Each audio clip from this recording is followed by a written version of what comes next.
Yo soy Jorge Carrizosa y bueno, pues la charla que vamos a ver a continuación es la evaluación del paciente con trauma craneoencefálico en escenarios de recursos limitados.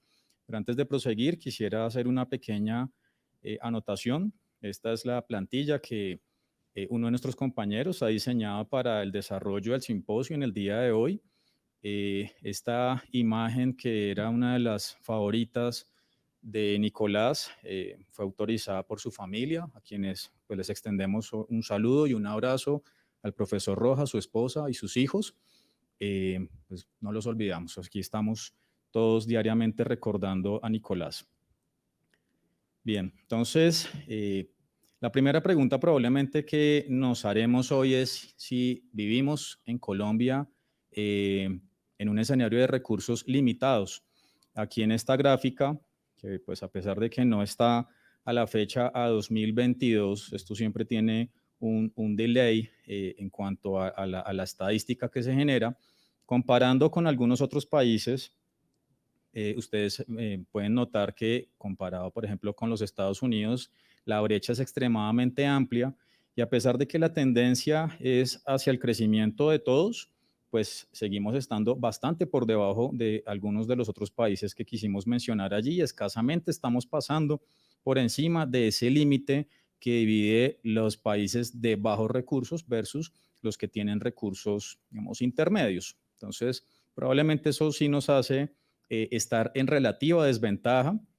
Y aquí en este mapa ustedes ven cómo es la distribución de recursos y las posibilidades de acceso a intervenciones neuroquirúrgicas, lo cual por supuesto también va de la mano con las posibilidades de realizar monitoreo invasivo. Y ustedes ven que Colombia está allí como en ese margen medio amarillongo, que no es tan extremo con la mayoría de África, pero fíjense que sí es comparable con algunas regiones de esa zona, en las cuales pues, nos indica que efectivamente el acceso es limitado, y en contraparte, pues los países de bajos y medianos recursos tienen 3 veces más proporción de traumatismos craneoencefálicos y especialmente los relacionados con accidentes de tránsito. Y ustedes ven cómo toda Latinoamérica está en rojo desde ese punto de vista, lo cual nos tiene que hacer un llamado desde el punto de vista de salud pública para mejorar nuestras políticas.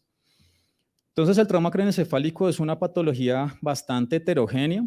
Ustedes ven allí que se puede presentar con una gama marcadamente amplia de escenarios, que va desde fracturas de cráneo, lesiones intraparenquimatosas, lesiones vasculares, y a su vez cada una de ellas se va a subdividir en una serie de posibilidades bastante importantes que se pueden acompañar o no de una mayor proporción de hipertensión intracraneal, de discapacidad y de mortalidad, haciendo por supuesto que esta no es una patología en la cual tenemos la posibilidad de tener un solo enfoque y resolvimos la situación. Es además dinámica y en el tiempo vamos a tener que enfrentarnos a diferentes complicaciones, y no solamente las intracraneales, sino que después se sobrevienen las complicaciones extracraneales. Entonces, para evaluar el paciente, primero, por supuesto, tenemos que irnos a la clínica, sigue siendo el pilar, y tenemos la escala de coma de Glasgow, que ya tiene su aniversario, vamos casi para los 50 años, y sigue estando vigente y sigue siendo una escala ampliamente difundida, que es fácilmente replicable, que todos conocemos y que además nos va a ayudar a subdividir el trauma craneoencefálico en 3 categorías: leve, moderado y severo, como ustedes conocen, y ese margen de moderado que es bastante complejo de interpretar. Entonces, simplemente repasemos un poquito en qué consiste la escala de coma de Glasgow. Son 3 escenarios. Básicamente vamos a evaluar la apertura ocular, la respuesta verbal y la respuesta motora, y cada uno de ellos va a tener un puntaje que inicia en 1, lo cual quiere decir que el puntaje mínimo de la escala de coma de Glasgow es de 3 puntos, y vamos a ir sumando en la medida en que vamos encontrando mejores respuestas en el paciente. Hay que resaltar adicionalmente que la clasificación de la escala de coma de Glasgow en un paciente con trauma craneoencefálico debe realizarse después de que hemos hecho una adecuada reanimación. No puede ingresar el paciente con marcada hipovolemia, sangrando, hipotenso, y en ese momento nos podría dar perfectamente un 3 puntos, y simplemente limitamos eventualmente las intervenciones, Eso es completamente incorrecto. Primero tenemos que reanimar apropiadamente el paciente, llegar a unas metas sistémicas mínimas y revaloramos la escala de coma de Glasgow y ese probablemente sea la escala apropiada para el momento del ingreso del paciente. Pero además tiene una correlación casi que es lineal perfecta desde el punto de vista de la subclasificación que veníamos mencionando entre leve, moderado y severo, y ustedes ven allí desde el punto de vista de metabolismo, de alteraciones en neuroimágenes, de biomarcadores y de mortalidad, como entre más complejo sea el escenario y menos puntos tengamos en la escala de coma de Glasgow, pues peores van a ser todos estos desenlaces finalmente y la probabilidad de muerte no se comporta de una manera distinta. Fíjense que es también casi lineal perfecta en la medida en que va en detrimento la escala de coma de Glasgow, nos empieza a aumentar la probabilidad de fallecer por el trauma craneoencefálico, incluso hasta 3 veces en los casos en los que tenemos Glasgow completamente deprimidos, entre 3 y 5. Para la discapacidad no se comporta de una manera diferente. También va lineal y ustedes ven allí en las barritas rosadas que se van falleciendo muchos más pacientes en la medida en que tenemos un peor Glasgow, pero también esas discapacidades moderadas y severas también se ven con mucha mayor frecuencia.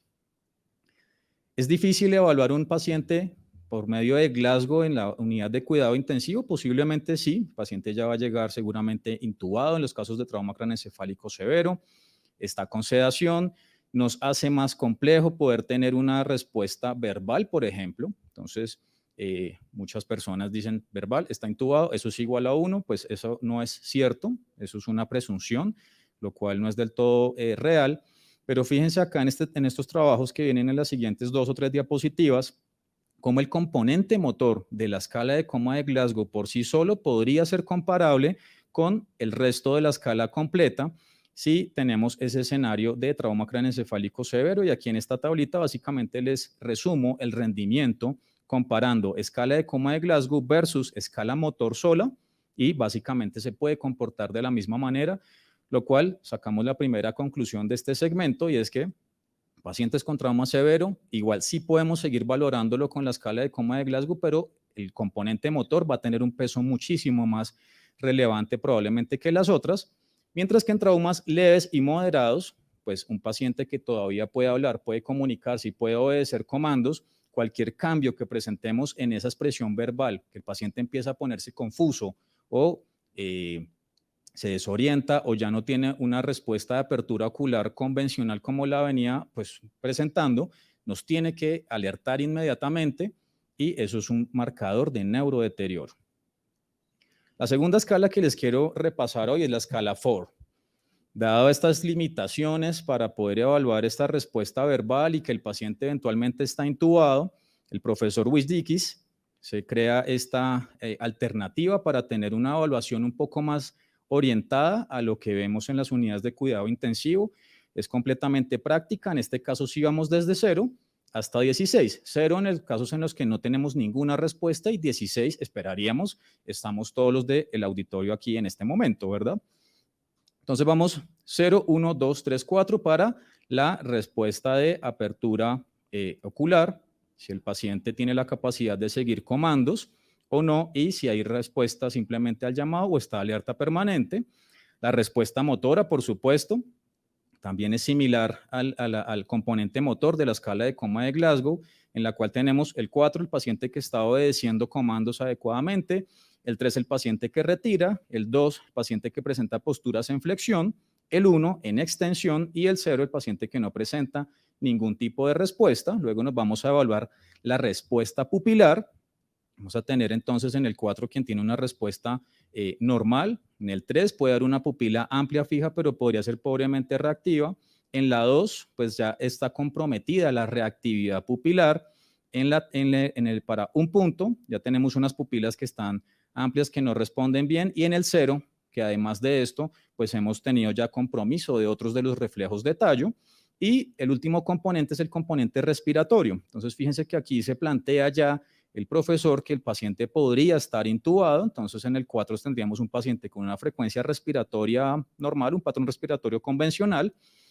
En el 3 ya podría ser semejante a una respiración de Cheyne-Stokes. En el 2, una respiración atáxica eventualmente. En el 1, un paciente que ya está intubado y que hace ocasionalmente algunos esfuerzos inspiratorios propios, y el 0 es el paciente que está completamente entregado al ventilador. Entonces, fíjense que además del componente motor y de respuesta de apertura ocular, nos empieza a integrar también reflejos de tallo que deberían estar presentes a pesar de que el paciente tenga algún nivel de sedación.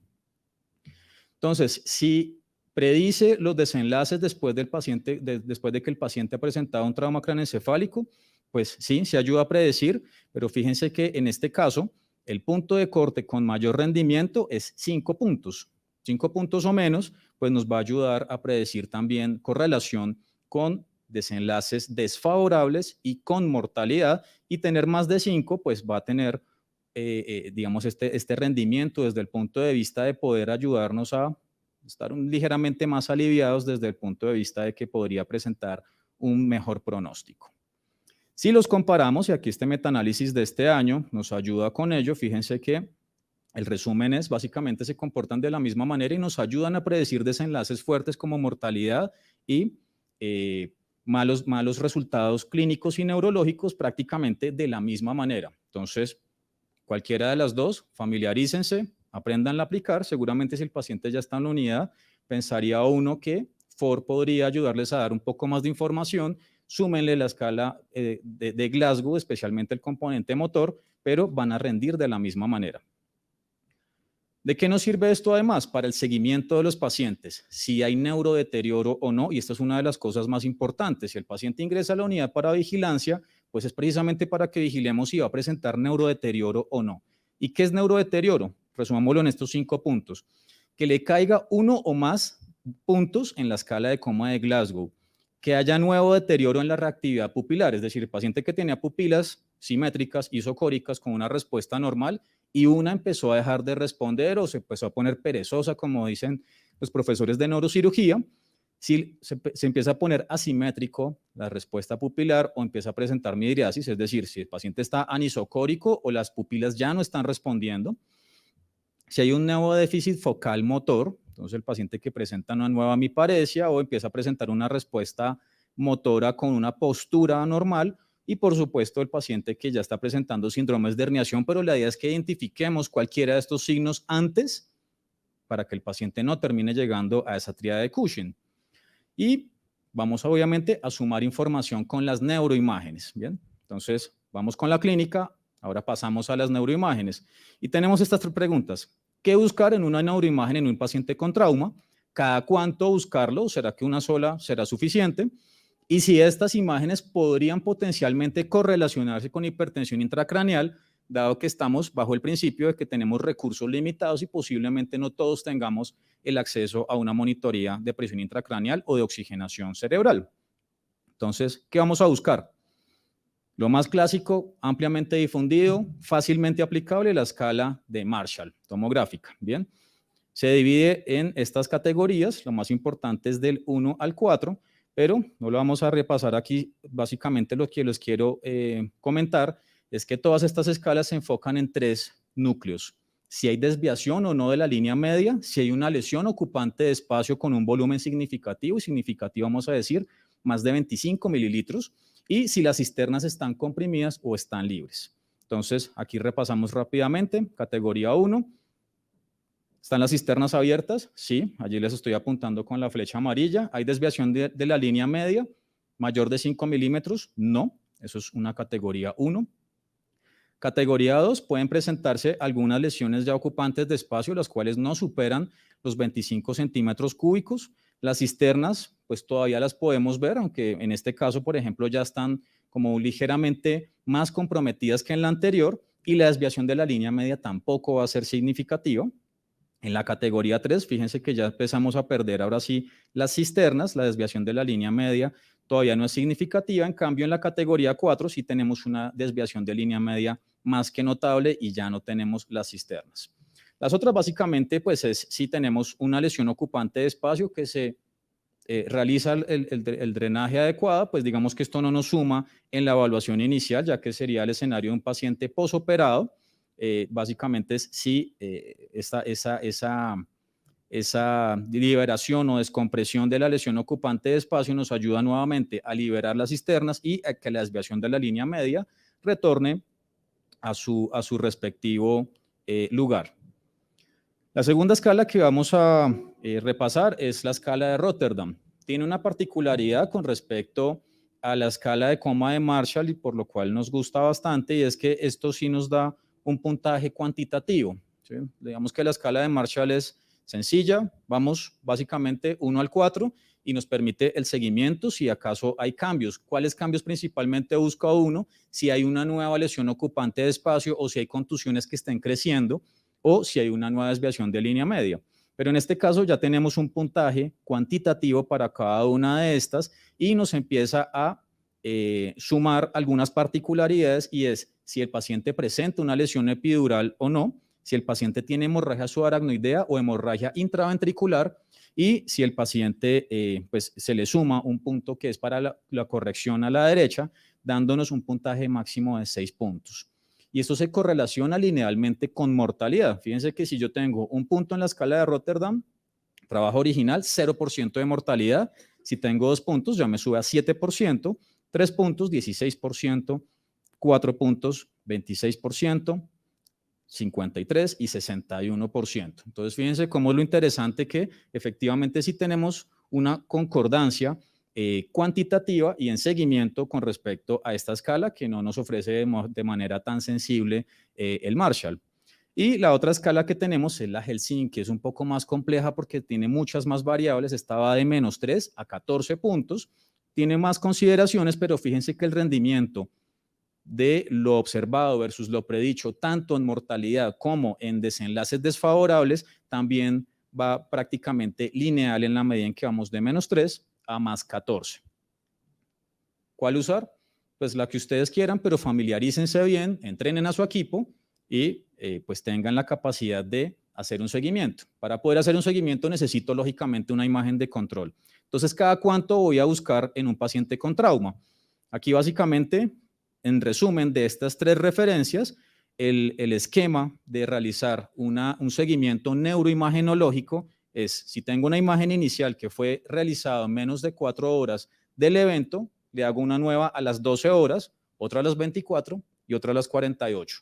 A no ser que el paciente presente neurodeterioro. Si presenta neurodeterioro, pues me voy corriendo para la imagen nuevamente porque algo tiene que haberle pasado al paciente.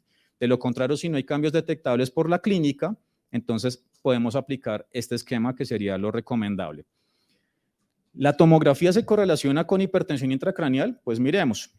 Entonces, se ha diseñado esta regla tomográfica para descartar hipertensión intracraneal, en las cuales se puede tener un criterio mayor o 2 o más de los criterios menores consistentes en, nuevamente, lo que mencionábamos, los núcleos de evaluación de las neuroimágenes que les mencionaba hace un rato, es si las cisternas están comprimidas, sí o no, si hay una desviación de línea media significativa, que eso es más de 5 milímetros, y si hay una presencia de una lesión no evacuada.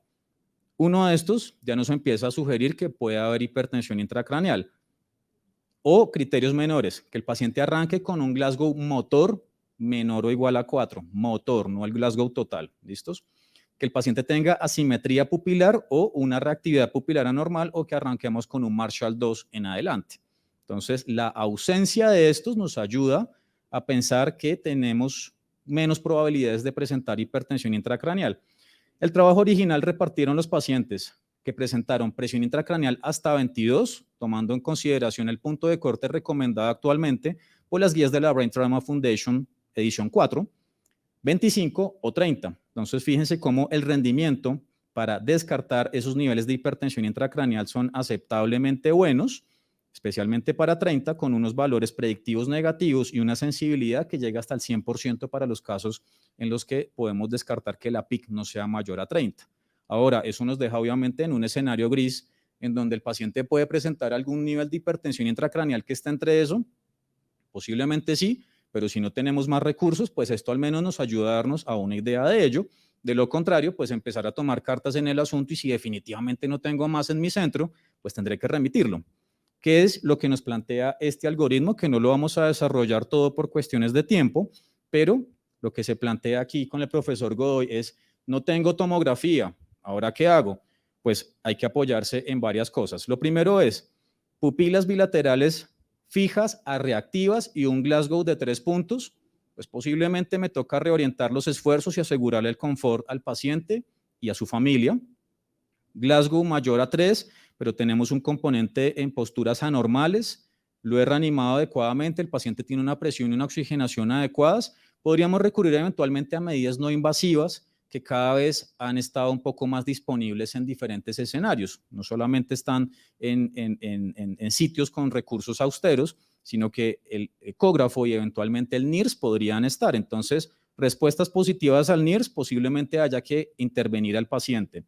¿Quién lo interviene? Pues en estos escenarios, y se ha visto en muchos trabajos en África, en donde les mostraba el mapa inicial, donde casi que todo África está en rojo porque no hay neurocirujanos, pues le toca al cirujano general o al intensivista entrenado realizar intervenciones donde básicamente es hacer un Burhol, es decir, una pequeña craneotomía y intentar drenar si acaso hay una lesión ocupante de espacio y eso pues digamos que es acomódese a lo que tengan disponible. Pacientes con puntos de Glasgow intermedios, podríamos hacer un seguimiento con diámetro de la vaina en nervio óptico, lo cual nos indica también si el paciente presenta una hipertensión intracraneal. Y ojo que digo seguimiento, no es un valor de corte aislado porque esto depende de las poblaciones, pero un diámetro que progresivamente va aumentando, pues seguramente sí nos está indicando presencia de hipertensión intracraneal. Y si tengo entrenamiento en Doppler transcraneal, pues también le puedo hacer seguimiento con los patrones hemodinámicos y paso a intubar al paciente y hacer todas las medidas respectivas de neuroprotección, pero el algoritmo incluso se pregunta si el paciente, o si en el escenario donde ustedes están, tienen la capacidad de una unidad post-intervención, es decir, una unidad de cuidado intensivo. Si no la tiene, pues lo mismo, tiene que remitirlo. No estamos haciendo nada, simplemente viendo a un paciente deteriorándose. Este es el escenario tal vez ideal para uno metido en una unidad de cuidado intensivo. Esto es como la versión más actualizada del ICM Plus. Obviamente entornos austeros en donde en una sola pantalla tenemos todo el neuromonitoreo. Esto para uno es como la máxima emoción que uno podría tener durante el turno, pero pues obviamente esto no sucede así. En este artículo se citan de hecho algunos de los costos de tener disponibles dispositivos para monitoreo a la cabecera de cama, cosa que pues ellos plantean unos cortes que van desde dispositivos de menos de $50 a más de $500, cosa que también se aleja de la realidad probablemente, y eso fue lo que encontramos en esta encuesta que realizamos en diferentes países latinoamericanos de personas que están relacionadas con el cuidado neurocrítico, en cuáles son las prácticas y qué tienen disponible para aplicar de monitoreo a los pacientes. Y fíjense que en el gráfico A, pacientes con trauma craneoencefálico severo que son monitorizados invasivamente con presión intracraneal. Todas las guías indican trauma craneoencefálico severo deberían estar monitorizados con PIC, y fíjense la proporción de pacientes que terminan siendo monitorizados y principalmente están siendo monitorizados en Argentina, Brasil, Colombia, Paraguay, Uruguay, y el resto de países prácticamente no lo hace. Y cuando lo hacen, pues la mayoría son con catéteres intraventriculares, ¿cierto? Oxigenación, pues prácticamente nadie, ¿cierto? El 85% de los latinoamericanos no monitorizan la oxigenación cerebral en sus pacientes y, por ejemplo, PTI-2 solamente el 2.2%. ¿Por qué? Aquí están los costos. Llamamos a personas en diferentes países y les consultamos pues cuánto les costaba PTI-2 y cuánto les costaba un monitor de presión intracraneal convencional. Incluso con el profesor Sauquillo en España, la misma situación, en promedio un monitor integral de PTI-2 intraparenquimatoso, $2.200 a $2.500 en casi todos estos países, contra entre 3, 10, $40 que cuesta un monitor intraventricular. Entonces sí son diferencias marcadamente importantes en costos, teniendo en cuenta nuestros entornos. Entonces hay que recurrir a entrenarnos un poco mejor en monitoreo no invasivo. Aquí entonces tenemos un ejemplo de una medición del diámetro de la vaina del nervio óptico, acá a la izquierda. Tenemos signos auxiliares asociados en los cuales podemos tener en la parte superior y resaltado en amarillo esa pequeña cápside que se ve en la punta del nervio óptico, lo cual nos está indicando papiledema, y el target sign que también nos indica hipertensión intracraneal. Lógicamente el Doppler tenemos la posibilidad de además tener una curva de entrenamiento bastante rápida y práctica, teniendo el modo E. Entonces allí tenemos nuestro polígono de Willis y con ellos darnos a una idea de cambios dinámicos extremadamente sensibles de qué está pasando con la hemodinamia cerebral. Y como vieron en la encuesta, pues los pocos que monitorizan oxigenación cerebral lo hacen todavía con monitorización de saturación del bulbo de la yugular. Con ello podemos hacer varios cálculos para darnos a una idea de cómo está el metabolismo cerebral, pero en trauma tiene una evidencia sólida en cuanto a correlación con desenlaces en episodios de desaturación del bulbo de la yugular por debajo del 55%, se correlaciona con mortalidad y con peores desenlaces medidos por escala de coma de Glasgow. Y estas son las tablitas que todos los egresados de nuestro programa conocen, con los cuales hacemos los cálculos del metabolismo cerebral simplemente con una tirilla de gases arteriales y una tirilla de gases tomados del bulbo de la yugular, y eso nos ayuda a plantearnos si el paciente está en un escenario de una hipoxia cerebral y cuál de los fenotipos se presenta. Y ya para terminar, a pesar de que pues era simplemente el enfoque en la evaluación, creo que el tema da lo suficiente relevancia para resaltar los cambios fisiológicos que se presentan cuando hiperventilamos deliberadamente un paciente con trauma craneoencefálico. Y fíjense en estos trabajos cómo cae no solamente la saturación de la yugular, sino también la PTIO2, y a pesar de que en el momento en el que iniciamos hiperventilaciones leves, porque esos trabajos fueron simplemente midiendo un delta de 38 a 32 milímetros de mercurio, pues sí, le bajamos la presión intracraneal, pero ¿qué pasa con la oxigenación? También se está cayendo a valores críticos. Entonces, otras medidas que nos podemos apoyar, monitoreo del tallo en esos casos en los que tenemos dudas extremas, y aquí tenemos en esta tomografía de perfusión, en el gráfico C comparado con el B, cómo efectivamente se nos cae la perfusión global cerebral, inmediatamente empezamos a hiperventilar al paciente, y eso es especialmente cierto en las áreas alrededor de contusiones, lo cual nos está aumentando, por supuesto, el riesgo de isquemia.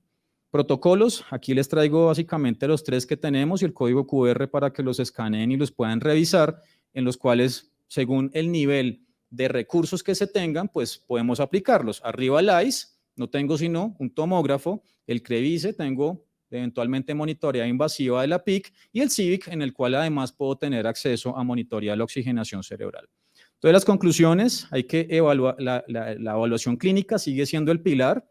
Las 2 escalas más validadas, Glasgow y FOR, rinden igual, apréndanselas y revaloren los pacientes, identifiquen si el paciente presenta neurodeterioro, hagan seguimiento con imágenes, recuerden que una sola no basta, no hiperventilen los pacientes deliberadamente, y complementen en la medida de lo posible con otras estrategias de monitoreo no invasivo o invasivo cuando tengan los recursos disponibles y adopten este tipo de guías.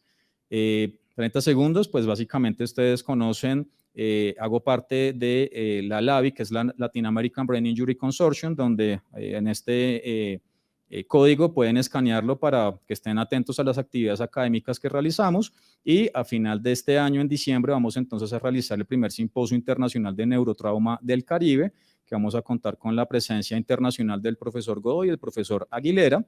Y pues cierro, por supuesto, recordando a mi profesor Carreño, quien nos enseñó el camino para insistir e intentar cambiar las políticas para ofrecerles los mejores cuidados a nuestros pacientes neurocríticos. Muchas gracias.